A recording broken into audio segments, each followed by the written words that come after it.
पिछले 26 सालों में इंडिया के मार्केट्स ने सब कुछ देखा है। साल 2000 में डॉट कॉम बबल आया, दुनिया भर की टेक कंपनीज के शेयर्स गिरने लगे। फिर आया 2008 में ग्लोबल फाइनेंशियल क्राइसिस, एक ऐसा वक्त जब बड़े बड़े बैंक्स बंद होने लगे थे और लोग सोच रहे थे कि इकोनॉमी कभी वापस ट्रैक पर नहीं आएगी। 2020 में आया कोविड और पूरी दुनिया को लिटरली रोक दिया। सेंसेक्स एक हफ्ते में 38% नीचे आ गया था और अभी ईरान और यूएस के बीच टेंशन की वजह से पूरी दुनिया के मार्केट्स भी नीचे आ गए हैं। हर बार जब ऐसा होता है कि फीलिंग आती है कि पैसा निकाल लो और सेफ रख दो, लेकिन इन सब के बीच अगर आपने एसआईपी कंटिन्यू रखते तो क्या होता? लॉस होने के कितने चांसेस थे? कम से कम कितने साल एसआईपी चलानी चाहिए ताकि लॉस के चांसेस जीरो हो जाएं? और अगर लॉस हो रहा हो तो रिकवर कब होगा? ये सब सवालों का जवाब हम आपको इस वीडियो में देंगे।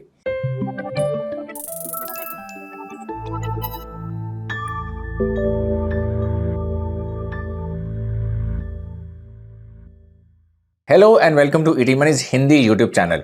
अब हमने निफ्टी 500 टीआरआई का जनवरी 1999 से दिसंबर 2025 तक का डेटा लिया।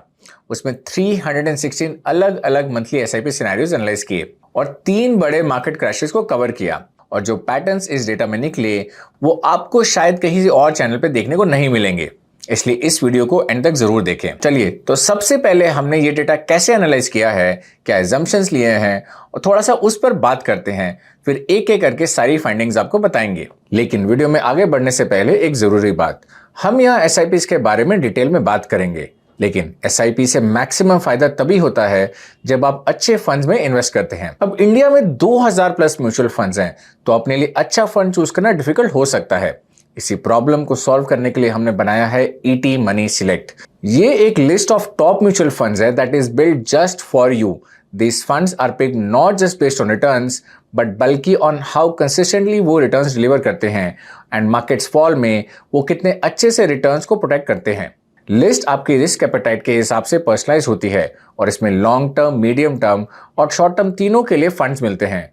और हर फंड के साथ एक सिंपल नोट मिलता है जो बताता है कि फंड का इन्वेस्टमेंट स्टाइल क्या है और रिटर्न्स एग्जैक्टली कहां से जनरेट हो रहे हैं। प्लस अगर फंड अंडर परफॉर्म करने लगा या कोई बेटर ऑप्शन आया तो आपको अलर्ट भी मिलता है। तो ईटी मनी ऐप पे जाके अपनी ईटी मनी सिलेक्ट लिस्ट जरूर चेक करें। तो हमने इन सभी सवालों को जानने के लिए निफ्टी 500 टीआरआई का जनवरी 1999 से लेकर दिसंबर 2025 तक का डेटा लिया है। इसके बाद हमने जनवरी 99 से शुरू करके हर महीने एक नई एसआईपी स्टार्ट की और ये देखा कि अगर कोई उस महीने से एसआईपी शुरू करता तो उसके मल्टीपल टाइम फ्रेम्स में क्या रिटर्न होते। जैसे यहाँ हमने 1 ईयर, 2 ईयर, 3, 5, 7 ईयर्स और उसके बाद 10, 15 एंड 20 ईयर्स के रिटर्न्स भी कंसिडर किए हैं। इस तरह टोटल 316 अलग अलग एसआईपी सिनेरियोज बने। उसके बाद एक्सआरआर कैलकुलेट किया। ये एसआईपी के रिटर्न्स के लिए सबसे सही मेट्रिक माना जाता है। अब आते हैं फाइंडिंग्स पर और पहली फाइंडिंग जो हमें मिली उस सवाल का जवाब देती है जो शायद सबसे ज्यादा इंपॉर्टेंट है। सबसे पहला सवाल जो हर एसआईपी इन्वेस्टर के मन में होता है, अगर मैं एसआईपी करता हूं और उसे कंटिन्यू करता हूं तो मुझे लॉस होने के कितने चांसेस हैं। और इसके लिए हमने पहले देखा कि अगर एसआईपी होल्डिंग पीरियड सिर्फ 1 साल हो तो क्या रिजल्ट्स आते हैं। तो इन 316 सिनेरियोज में से 242 सिनेरियोज में पॉजिटिव रिटर्न्स मिले, लेकिन 23.4% सिनेरियोज में नेगेटिव रिटर्न्स आए। फिर हमने 2 साल की होल्डिंग्स चेक की। इस बार 304 सिनेरियो बने जिसमें से 249 में पॉजिटिव रिटर्न्स थे, लेकिन नेगेटिव रिटर्न्स के चांस अभी भी 18.1% थे। ऐसे ही हमने 3 साल और 4 साल की होल्डिंग्स पीरियड भी चेक की। हालांकि लॉस होने की प्रोबेबिलिटी इन पीरियड में कम हुई, लेकिन फिर भी नेगेटिव रिटर्न्स का रिस्क अभी भी बना हुआ था। अब जब हमने 5 साल की होल्डिंग पीरियड देखी, 286 सिनेरियोज में से 266 में पॉजिटिव रिटर्न आए, यानी 99.3 चांसेस थे कि आपकी एसआईपी पॉजिटिव रिटर्न में होती। और जब 7 साल या उससे ज्यादा तक एसआईपी कंटिन्यू करते हो तो हर एक सिनेरियो में पॉजिटिव रिटर्न्स ही मिले।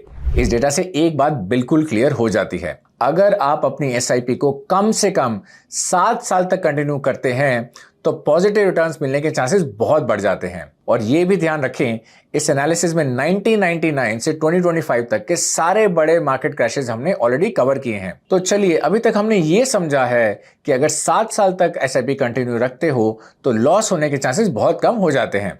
लेकिन इसके अलावा एक और बात है जो बहुत सारे इन्वेस्टर्स को परेशान करती है। एसआईपी चल तो रही है, 2-3 साल भी हो गए हैं, लेकिन रिटर्न सिर्फ 5 से 6% आ रहे हैं। तो मन में सवाल आता है, क्या एसआईपीज एक्चुअली काम नहीं करती? क्या मुझे एसआईपीज बंद करके फिर से एफडीज वगैरह कर लेनी चाहिए? वेल, इस बात को सॉल्व करने के लिए हमने अलग से डेटा निकाला। हमने वो सारी एसआईपीज आइडेंटिफाई की जिनमें 2 साल बाद भी रिटर्न 7% से कम थे। फिर उसके बाद देखा कि आगे चलकर उन एसआईपीज का क्या हुआ। रिजल्ट जो मिले वो बहुत सरप्राइजिंग थे। जिन एसआईपीज के 2 साल बाद एक्सआईआर 7% से कम था, उसमें से 85% एसआईपीज ने 5th ईयर तक आते आते 10% या उससे ज्यादा रिटर्न्स दिए, और 15th ईयर तो ये नंबर 100% हो गया। फिर हमने 3 साल तक 7% से कम रिटर्न्स वाली एसआईपी चेक करी, वहां भी रिजल्ट सिमिलर ही थे। 5th ईयर तक 92.3% एसआईपीज के 10% से ऊपर रिटर्न्स आ गए थे, और 4 साल तक 7% से कम वाली एसआईपीज में क्या हुआ हमने वो भी देखा।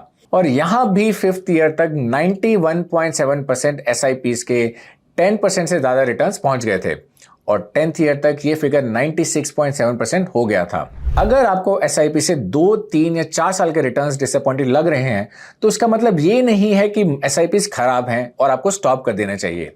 आपको वहां टाइम देने की जरूरत है। Short term under performance temporary होती है, और अगर आप पेशेंस के साथ कंटिन्यू करते हो तो इवेंचुअली आपको अच्छे रिटर्न्स ही मिलते हैं। चलिए, अब हमने डेटा को थोड़ा और एक्सटेंड किया, और वर्स्ट केस सिनेरियो जानने के लिए हमने ये पता करना था कि अगर एसआईपीज लॉस में चल रही हैं तो रिकवर होने में कितना टाइम लगता है। पहले हमने वो सारे सिनेरियोज लिए जहां 1 साल के बाद रिटर्न्स नेगेटिव थे। ऐसे 74 सिनेरियोज मिले, और ट्रैक किया कि आगे क्या हुआ। रिजल्ट्स काफी इंटरेस्टिंग थे। 2nd ईयर तक इन सभी सिनेरियोज में 64.9% एसआईपीज रिकवर कर चुकी थी, यानी 74 में से 48 एसआईपीज 1 साल के अंदर ही पॉजिटिव रिटर्न्स दे रही थी। 3 इयर्स में ये नंबर और बढ़ गया, अब ये 78.4% हो गया था, और 5th ईयर तक ये 100% था, यानी हर एक एसआईपी रिकवर कर चुकी थी। फिर हमने वो सिनेरियोज लिए जहां 2 साल तक रिटर्न्स नेगेटिव थे। ऐसे 55 सिनेरियोज मिले। ये एसआईपीज भी 3rd ईयर तक 69.1% रिकवर कर चुकी थी, और 4th ईयर तक 99.9%, और 5th ईयर तक 100% रिकवर कर चुकी थी। अब इसके बाद फाइनली हमने देखा कि जहां 3 साल तक रिटर्न्स नेगेटिव रहे, ऐसे 31 सिनेरियो थे। ये जनरली वर्स्ट केस सिनेरियो है। यहां भी 4th ईयर तक 80.6% एसआईपीज ऑलरेडी रिकवर कर चुकी थी, एंड 5th ईयर तक सभी एसआईपीज यानी 100% रिकवर हो चुकी थी। तो चाहे एसआईपी 1 साल से लॉस में हो, 2 साल से या 3 साल से, 5 साल के अंदर हर केस में रिकवरी हुई है। अब एक और फाइंडिंग की बात करते हैं जिसके बारे में काफी इन्वेस्टर्स को पता नहीं होता। हम अक्सर सिर्फ रिटर्न्स देखते हैं, जैसे 15% मिला या 17% मिला, लेकिन रिटर्न्स के साथ एक और चीज होती है जो उतनी ही इंपॉर्टेंट है, और वो है कितना रिस्क लेकर वो रिटर्न्स मिले। इसको समझने के लिए एक पैटर्न देखते हैं जो हमें इस स्टडी में निकाला। 1 साल की एसआईपी में एवरेज रिटर्न था 17.5%, लेकिन उसी के साथ स्टैंडर्ड डेविएशन यानी वॉलेटिलिटी थी 29.6%। इसका मतलब ये है कि 17.5% सिर्फ एक एवरेज है।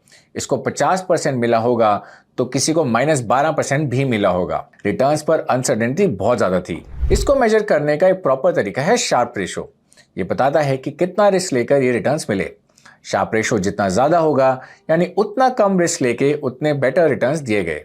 1 साल में शार्प रेशो था सिर्फ 0.37, यानी बहुत कम, लेकिन जैसे ही पीरियड बढ़ा गया शार्प रेशो इंप्रूव होता गया। 5 साल में 1.05, 10 साल में 2.21, और 20 साल तक आते आते 8.11। एंड वन मोर थिंग, 1 साल में वॉलेटिलिटी थी 29.6%, 10 साल में गिर के 3.4% हो गई, 20 साल में सिर्फ 0.9%। मतलब 20 साल के एसआईपी में हर इन्वेस्टर को ऑलमोस्ट सेम रिटर्न मिला।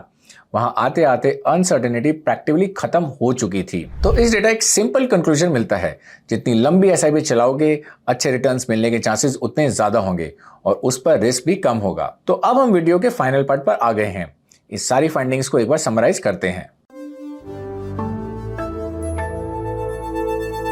तो आज हमने जो डेटा एनालाइज किया उसमें 4 इंपॉर्टेंट फाइंडिंग्स निकल के आई। पहली, अगर आप अपनी एसआईपी 7 साल तक कंटिन्यू करते हो तो लॉस होने के चांसेस हिस्टोरिकली 0 हैं। 3 बड़े मार्केट क्रैशेस आए और गए, लेकिन 7 साल रुकने वाला इन्वेस्टर हर बार पॉजिटिव रिटर्न्स के साथ निकला। दूसरी, अगर एसआईपी 2 या 3 साल तक बोरिंग लग रही है और रिटर्न 7% से भी कम है, तो you don't need to worry. Data कहता है कि 85% से ज़्यादा ऐसे SIPs ने आगे जाकर 10% से ऊपर रिटर्न्स दिए और 15th ईयर तक तो ये नंबर 100% पहुंच गया था।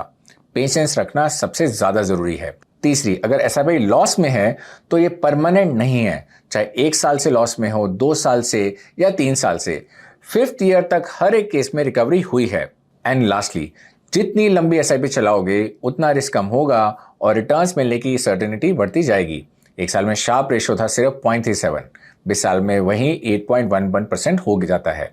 मतलब वक्त के साथ सिर्फ पैसा नहीं बढ़ता, रिटर्न्स मिलने की गारंटी भी स्ट्रांग हो जाती है। अब हमने एनालिसिस पास्ट परफॉर्मेंस पर निकाला है, तो फ्यूचर में भी ये होगा कि नहीं होगा इसकी गारंटी नहीं है, लेकिन फिर भी ये डेटा एक बहुत क्लियर डायरेक्शन जरूर देता है।